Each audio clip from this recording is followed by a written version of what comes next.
Hello everyone, welcome to Mamta Vedic classes. I am once again welcome you in my series of tenses. Okay, so we will today learn how to convert past perfect continuous tense into English and what is the identification of past continuous tense. Okay, so let's start.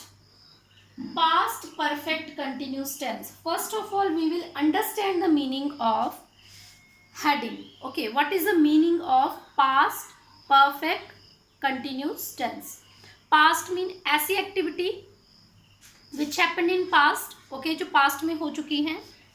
Perfect means जो activity हो चुकी है in past और साथ में continue जो भी हो भी रही है.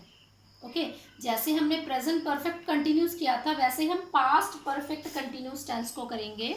कुछ एग्जांपल्स हम देखते हैं. जैसे वो 10 वर्षों से परीक्षा की तैयारी कर रहा था. इट मीन्स कि वो पास टाइम में पिछले समय में 10 वर्षों से परीक्षा की तैयारी कर रहा था. मतलब कुछ उसने कर भी ली थी और कभी अभी थोड़ी सी वो कुछ कर रहा था. इट मीन्स ऐसी एक्टिविटीज जिसका थोड़ा सा पोर्शन हो चुका है और थोड़ा अभी कंटिन्यूज है.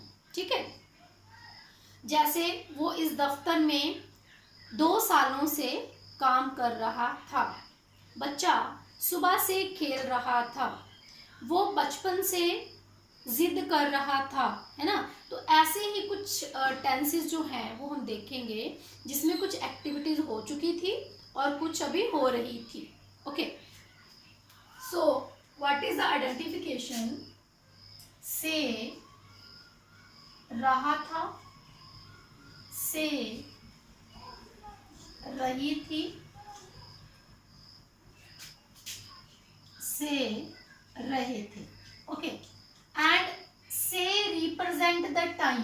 अब यहाँ पे जो से वर्ड है ये टाइम को रिप्रेजेंट करता है. Okay and we will use had plus been plus first form plus ING. Okay in present perfect continuous we used has, have, been, first form plus ing, and in perfect continuous past perfect continuous we will use had as a helping verb, been first form plus ing. Okay so for denoting time we use since and for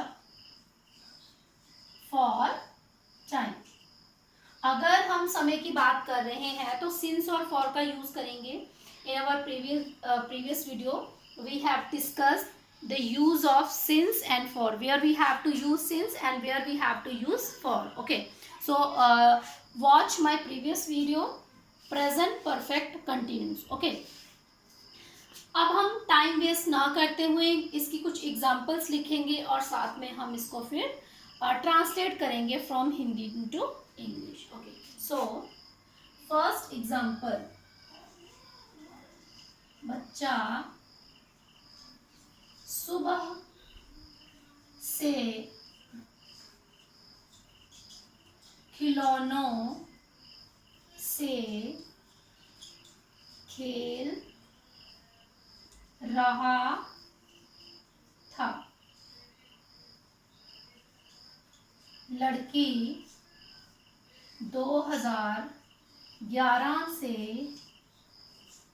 परीक्षा की तैयारी कर रही थी. माँ 2 घंटों से रसोई में खाना बना रही थी.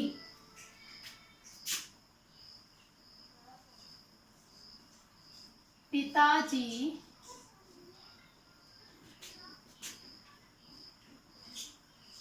10 मिनटों से समाचार पत्र पढ़ रहे थे। क्या पक्षी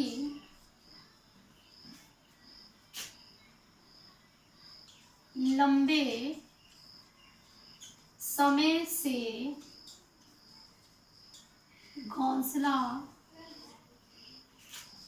बना रहे थे? क्या लड़के बहुत दिनों से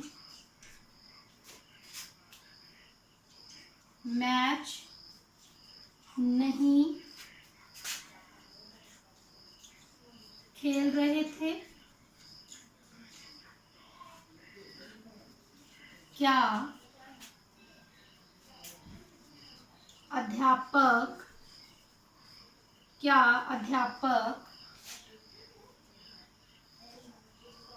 दोपहर से विद्यार्थियों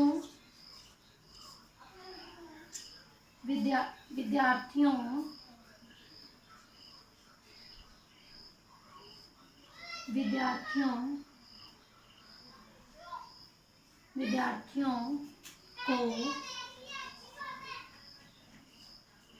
पढ़ा रहा था?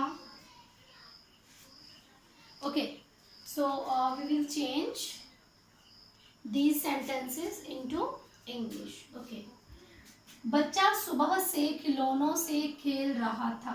अगर हम यहाँ पर टाइम को स्किप कर दें, ठीक है, तो आएगा बच्चा खिलौनों से खेल रहा था, तो वो हो जाएगा हमारा पास्ट कंटिन्यूस। ओके, जब यहाँ पे टाइम आ गया, टाइम गिवन आ गया, तो ये कौन सा बन गया फिर?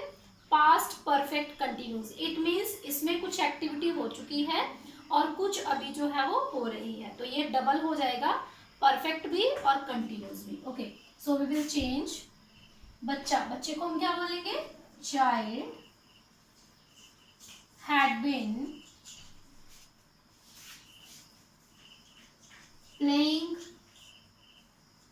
विद टॉयज सुबह से। तो सुबह के लिए मैंने आपको बताया था सिंस का यूज करेंगे, since morning.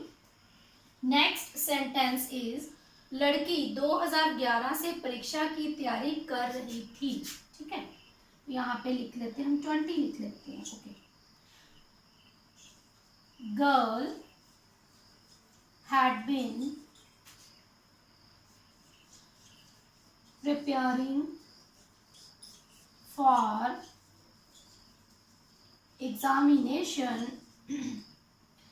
What we will use for time? We will use since because name of year is given. यहाँ पे हमें year का name दिया है, अगर quantity दी होती तो हमने for use करना था, time दिया है तो हम यहाँ पर since use करेंगे। since 2020 माँ 2 घंटों से रसोई में खाना बना रही थी। मदर हैड बीन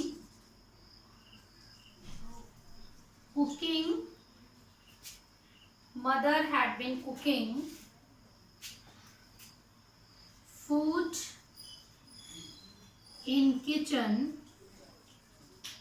अब यहाँ पे हमें क्वांटिटी दी है। ओके, आवर्स की क्वांटिटी कितनी है? 2 for 2 hours। तो हम यहाँ पे क्या यूज करेंगे? यहाँ पे हम for का यूज करेंगे for quantity। अगर हमें वहां पे नेम दिया होता टाइम का, जैसे 2 o'clock, 3 o'clock, 2:30, तो हमने since का यूज करना था। पिताजी 10 मिनटों से समाचार पत्र पढ़ रहे थे। Father had been reading the newspaper। अब 10 मिनटों से क्वांटिटी दी है तो for 10 minutes। Okay, next sentence, क्या पक्षी लंबे समय से घोंसला बना रहे थे? तो यहाँ पे हेल्पिंग वर्ब पहले लगेगा, has the birds been making their nest लंबे समय से। ठीक है, तो कल मैंने आपको बताया था वीडियो में कि अगर आ जाए लंबे समय से, बहुत दिनों से, कुछ समय से, तो हम फॉर का यूज करते हैं। We will use here for. Okay, had the birds been making their nest for long time. Here we will put question mark at the end of a sentence. क्या लड़के बहुत दिनों से मैच नहीं खेल रहे थे क्या? तो यहाँ पे इंटरोगेटिव फॉर्म में है, तो we will use helping verb in the beginning of sentence. Had the boys been playing match, sorry, had the boys, यहाँ पे नॉट आएगा क्योंकि ये नेगेटिव वाला है। ठीक है, नहीं, had the boys not been playing match बहुत दिनों से, for many days।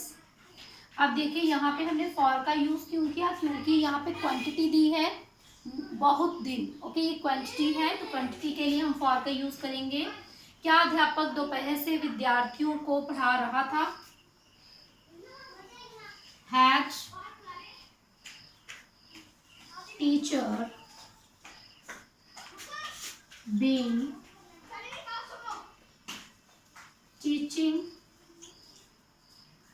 the students दोपहर से, तो ये इसका हमें नेम मेंशन कर दिया है टाइम का, since afternoon। Okay, had teacher been teaching the students since afternoon।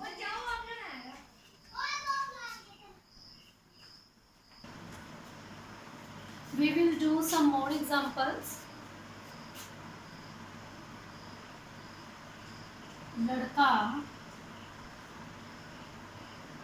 लड़का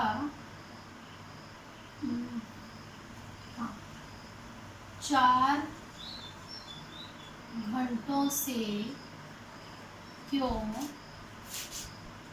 सो रहा था? ओके, लड़की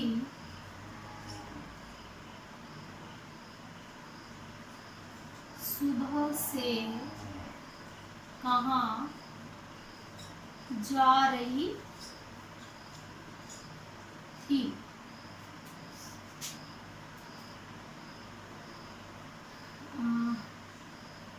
बच्चे, अब देखिए क्यों वाला भी हो गया है ना, कहाँ,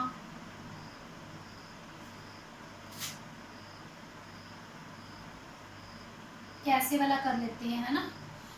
बच्चे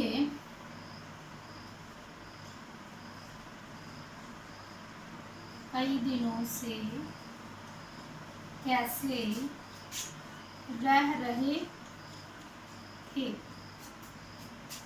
एक और एग्जाम्पल कर लेते हैं।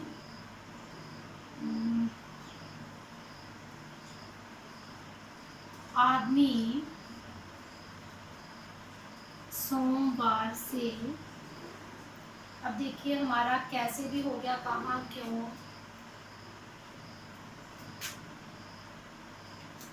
कहाँ, क्यों, कैसे,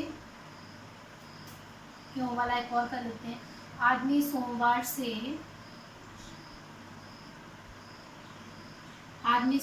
से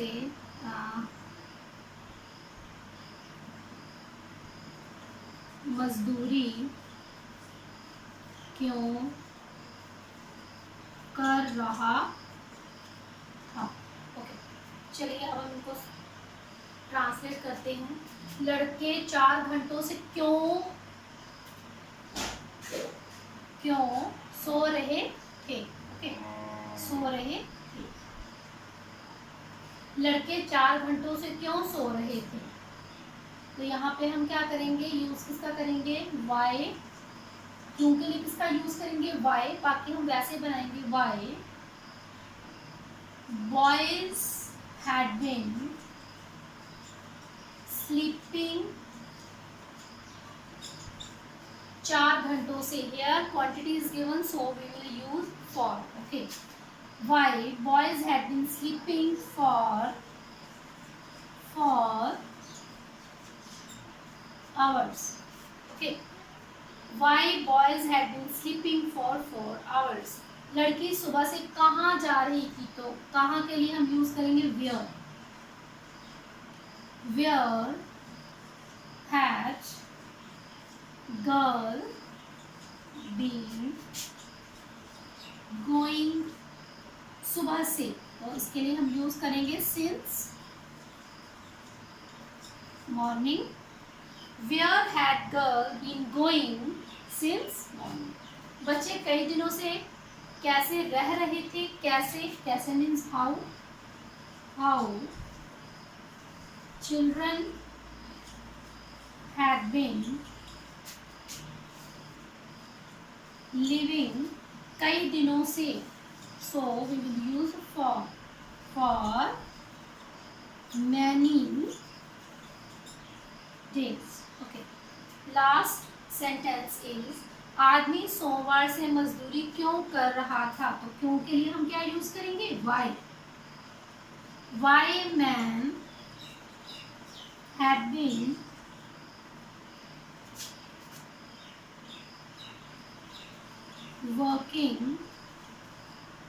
working भी लिख सकते हो, doing labor. Okay, why man had been working or doing labor सोमवार से, तो यहाँ पे हमें डे का नाम दिया है ना. अगर होता दिनों से, 2 दिनों से, 4 दिनों से, तो वी विल यूज फॉर. लेकिन यहाँ पे हमें क्या गिवन है, डे का नेम. ओके, मंडे, तो हम यूज करेंगे सिंस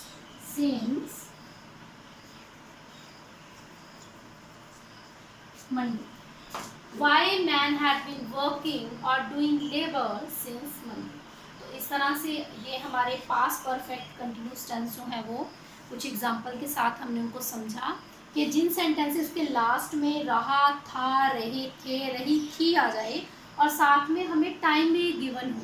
ओके, तो वो क्या होते हैं, पास्ट परफेक्ट कंटिन्यूस होते हैं. And then we have to use had plus been plus first form plus ING when we change past perfect continuous into English. Okay, जब हिंदी से इंग्लिश में उसको चेंज करना है तो हमने ये वाले हेल्पिंग वर्ब यूज़ करनी है, फर्स्ट फॉर्म के साथ आईएनजी यूज़ करना है, साथ में बीन का यूज़ करना है. आई होप आपको ये समझ में आ गया होगा और साथ में ये भी अंडरस्टैंड हो गया होगा कि सिंस और फॉर का यूज़ कहाँ पे करना है. दोबारा से रिपीट कर देती हूँ. अगर हमें टाइम का, ठीक है, नेम गिवन है, अगर हमें टाइम का नेम गिवन है तो हम यूज करते हैं सिंस. ओके, अगर हमें टाइम की, यहाँ पे नेम था, यहाँ पे थी quantity. If quantity of time is given we will use for. Okay, if name of time is given we will use since and if the quantity is given we will use for. Quantity क्या होती है, जैसे 1 2 3 4 सम many few, ये quantity होगी. नाम क्या होता है, जैसे ईयर का नेम दे दिया, जैसे अब 2021 चल रहा है तो किसी ईयर का नेम दे दिया, किसी डे का नेम दे दिया, है ना, या फिर किसी मंथ का, जनवरी फरवरी दे दिया, चाइल्डहुड लिख दिया, मॉर्निंग इवनिंग मिडनाइट.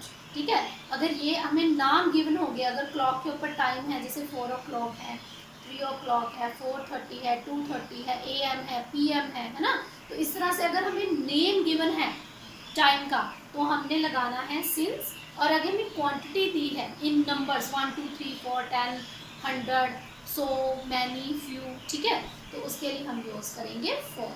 तो आई होप आपको ये अंडरस्टैंड हो गया होगा difference between since and for. Okay, I hope you all understood this and thanks for watching my video. We will meet in our next video. Till then, bye bye and take care.